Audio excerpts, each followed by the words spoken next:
Okay, Peter, so there was an interesting development last week, in the heavyweight scene, and we're kind of waiting for these developments so strongly because we just want something to happen. It's almost like, obviously with Joshua and Fury, it's like, here's a big announcement, the deal's been signed, but we've got no venue, we've got no date. So, we're hoping that's going to come through this week, but we seem to have been hoping that every week for the last umpteen weeks.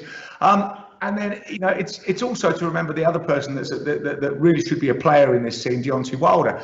And it's sometimes difficult to remember that Deontay last fought in February 2020, obviously the same fight that Fury was in, but he seems to be becoming increasingly irrelevant in the heavyweight scene, as he seems to be having this existential crisis that means that he doesn't really sort of pop his head above the parapet. He doesn't say anything. Well, that kind of changed this week.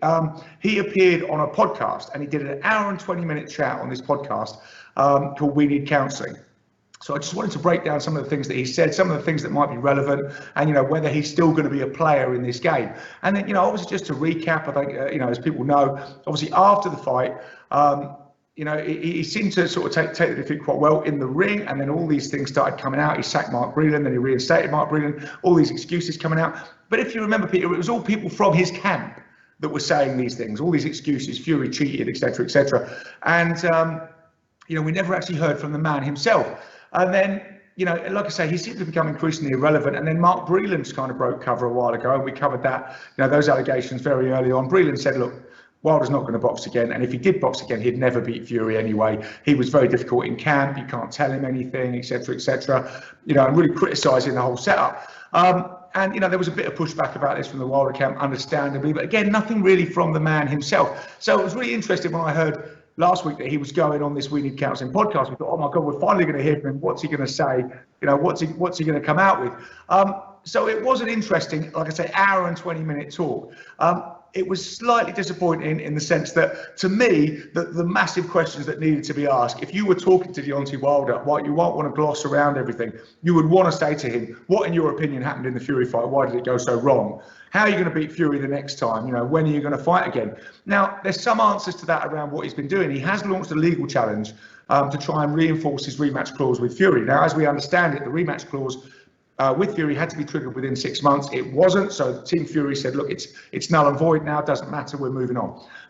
And Team Wilder have now launched a legal challenge, and we should get the result of that in May, to say whether that is an enforceable rematch clause or not. But the way things work in boxing with lawyers, it will probably get tied up, and unless there's the demand for it, it probably won't happen. But there is the demand there if he wants to come back. Now, in this podcast, it was interesting. He did repeatedly say he was still in love with boxing. He absolutely was in love with the sport, and he wanted to continue in the sport to show his greatness.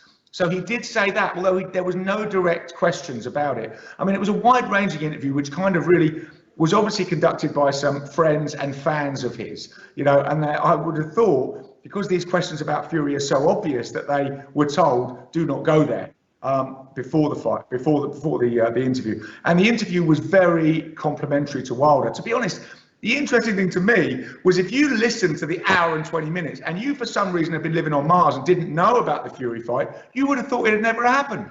You'd have thought Wilder was still champ, because they were blowing so much smoke up his ass, and and he was just saying how great he was and how he wanted to make such a statement for his people. He was constantly being compared by the show's presenters to Muhammad Ali and Joe Louis because of his involvement in activism. They made a big deal about the poem that he came out with, and he said that he wrote that with his wife till this day.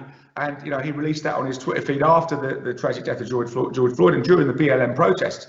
So, he was painting himself very much as an activist, very much as passionate about his people, very much as passionate about helping. He has much more to do, and he wants to do all this stuff, and like I said, there was constant comparisons to Joe Louis and Muhammad Ali, and their sort of status as not only great champions, but great champions that really help their people and help forward the cause of their people. And Wilder very much sees himself in that mode. So, it was interesting, for him to say all that, but he was also, other interesting things. He said he went through his whole career, talked about how he got into boxing, and how it went for him, and how, and again, how great he was, how, which is true, everybody who's ever fought has ended up on the canvas, and, but like I say, they very much steered around the Fury thing. Another interesting thing was they asked him directly about the celebrity boxing that's going on. Obviously, we had Jake Paul this weekend with a good win, and he was very complimentary about that. You know, he was just like, look, if they turn eyes on the sport, I think it's a good thing.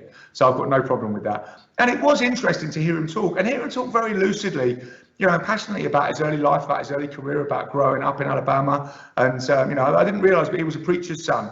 You know, all about his family and everything else.